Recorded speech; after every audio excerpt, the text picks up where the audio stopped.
नमस्कार। संजय वाच में आपका स्वागत है। मैं संजय सिंह। आज बात आदित्य L1 की लॉन्चिंग की। आपको मालूम है कि शनिवार के दिन भारत ने आदित्य L1 को लॉन्च किया, जो कि सूरज के खोजबीन के लिए जिसे लॉन्च किया गया है। और ये चंद्रयान 3 के बाद भारत की अंतरिक्ष के क्षेत्र में एक बड़ी कामयाबी इसे माना जा रहा है। तो आदित्य L1 उपग्रह को जो धरती से लगभग 15 लाख किलोमीटर की दूरी तय करने के लिए इसको भेजा गया है। और ये सूरज को ऑब्जर्व करने के लिए एक वहाँ पर पॉइंट है धरती और सूरज के बीच में, जिसे L1 या लैग्रेंजियन पॉइंट 1 के नाम से जाना जाता है। और ये एक ऐसी जगह है अंतरिक्ष में जहाँ से सूर्य को बिना किसी बाधा के उसको ऑब्जर्व किया जा सकता है, उसकी तस्वीरें खींची जा सकती हैं। तो सूर्य के और पृथ्वी के बीच में इस तरीके के कई पॉइंट्स हैं, जिसमें ये L1 पॉइंट है। इसके अलावा एक L2 पॉइंट है, एक L3 पॉइंट है और एक L4 और एक 5। लेकिन ये L1 पॉइंट जो है ये पृथ्वी और सूरज के बीच में बिल्कुल सीध में पड़ने वाला पॉइंट है। और ये यहाँ से करीब 15 लाख किलोमीटर की दूरी पर है। हालांकि ये सूरज से जो धरती की दूरी है उसके मुकाबले ये सिर्फ 1% की दूरी पर है। सूरज की दूरी लगभग 15 करोड़ किलोमीटर की है, जबकि ये सिर्फ 15 लाख किलोमीटर की स्थिति में रहेगा और वहाँ से सूरज को ऑब्जर्व करेगा। तो इसे जो है वो शनिवार के दिन सुबह 11:50 पर जो श्रीहरिकोटा में सतीश धवन अंतरिक्ष केंद्र है वहाँ से इसे कल प्रक्षेपित किया गया। आदित्य L1 को लैग्रेंजियन पॉइंट तक पहुँचने में करीब करीब 4 महीने और 5 दिन का वक्त लगेगा। इस दौरान ये 15 लाख किलोमीटर का सफर तय करेगा। चंद्रयान 3 की तरह ये भी अलग अलग कक्षाओं से गुजरकर अपने गंतव्य तक पहुंचेगा। आदित्य L1 अभियान सूर्य की अदृश्य किरणों और सौर विस्फोट से निकली ऊर्जा के रहस्य को सुलझाने के लिए लॉन्च किया गया है। हम L1 के अन्य उद्देश्यों की बात करेंगे और देखेंगे कि वो क्या क्या रास्ते में करेगा। सबसे पहले ये प्रारंभिक कक्षा में इसे स्थापित किया गया है, पृथ्वी की जो निचली कक्षा है, और उसके बाद इसको अंडाकार कक्षा में स्थापित कर दिया गया है।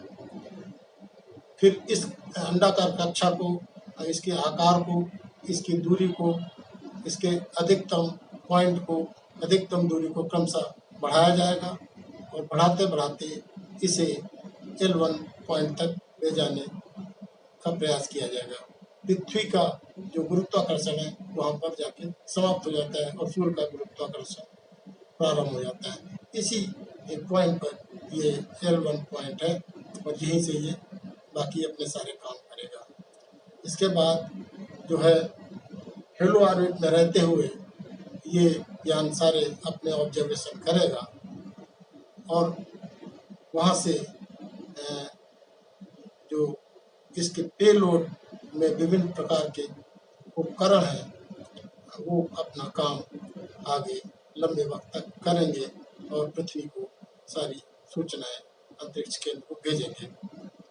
आदित्य L1 सूर्य के कोरोना यानी कि जो सूर्य के चारों तरफ का बाहरी वातावरण है उसकी बनावट और उसके तापमान और सौर विस्फोटों और सौर तूफानों के कारण उत्पन्न होने वाले कोरोनल ब्लू प्लाज्मा और उसकी बनावट, उसके वेग, घनत्व, कोरोना के चुंबकीय क्षेत्र की माप, कोरोनल मास, इंजेक्शन से तमाम उपकरण खराब हो जाने की संभावना रहती है।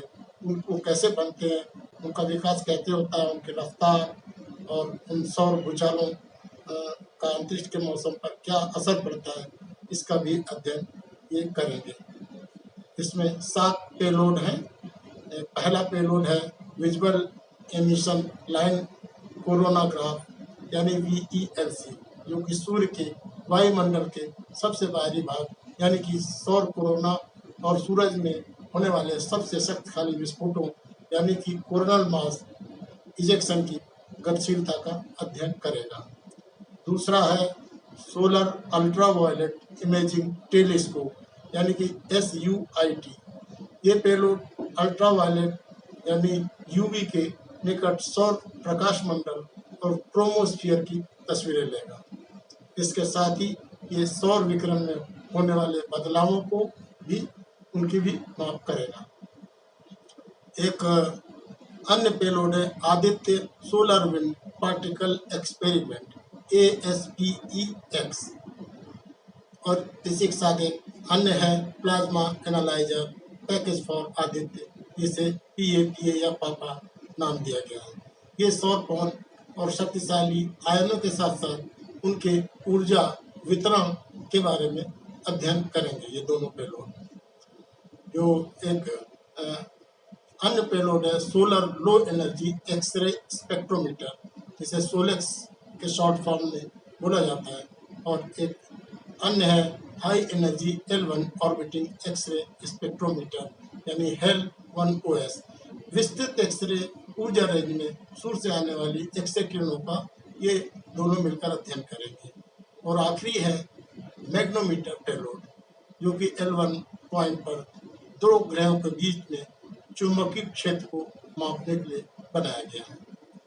तो आपको सारे पेलोड के बारे में मैंने जानकारी दे दी है। अब हम ये बताना चाहेंगे कि ये जो सारे उपकरण हैं, ये पूरा का पूरा जो उपग्रह है जो भेजा गया आदित्य L1, इसको पूरी तरह से भारत में बनाया गया है। भारत की निजी क्षेत्र की और सार्वजनिक क्षेत्र की कंपनियों और इसरो के वैज्ञानिकों ने मिलकर इसे भारत के संसाधनों से इन्हें तैयार किया है। और इससे पता चलता है कि हमारे वैज्ञानिक, हमारे इंजीनियर और हमारे उद्यमी ये सब अब किस तरीके से विकसित देशों के साथ मुकाबला करने की स्थिति में पहुंच गए हैं और कई मामलों में उनसे आगे भी जा रहे हैं।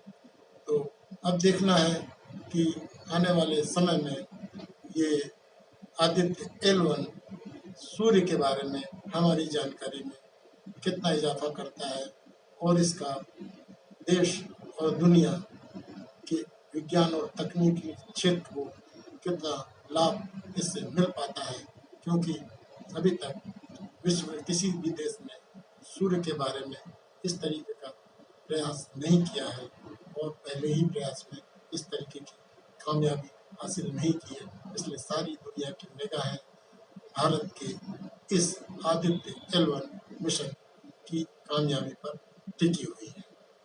तो आज के लिए इतना ही। आगे हम फिर से कोई नया कार्यक्रम लेकर आपके सामने उपस्थित होंगे। आप हमारे कार्यक्रमों के बारे में और इस कार्यक्रम के बारे में विशेष रूप से टिप्पणी कीजिए, प्रतिक्रिया दीजिए, इस प्रोग्राम को लाइक करिए। अगर पसंद नहीं आता तो आप डिसलाइक भी कर सकते हैं, लेकिन कुछ न कुछ करिए अवश्य। और हमारे चैनल को जो कि अभी नया है और अपने सीमित संसाधनों से इसे हम चलाने के अभियान में जुटे हुए हैं।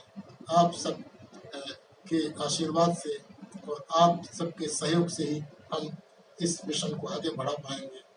इसलिए आपसे अनुरोध है कि कृपया इसे सब्सक्राइब करें और ज़्यादा से ज़्यादा इसे देखें, ताकि हमारी व्यूअरशिप बढ़े और हमारे संसाधन बढ़ें और हम इस प्रोग्राम की क्वालिटी को और बेहतर कर सकें।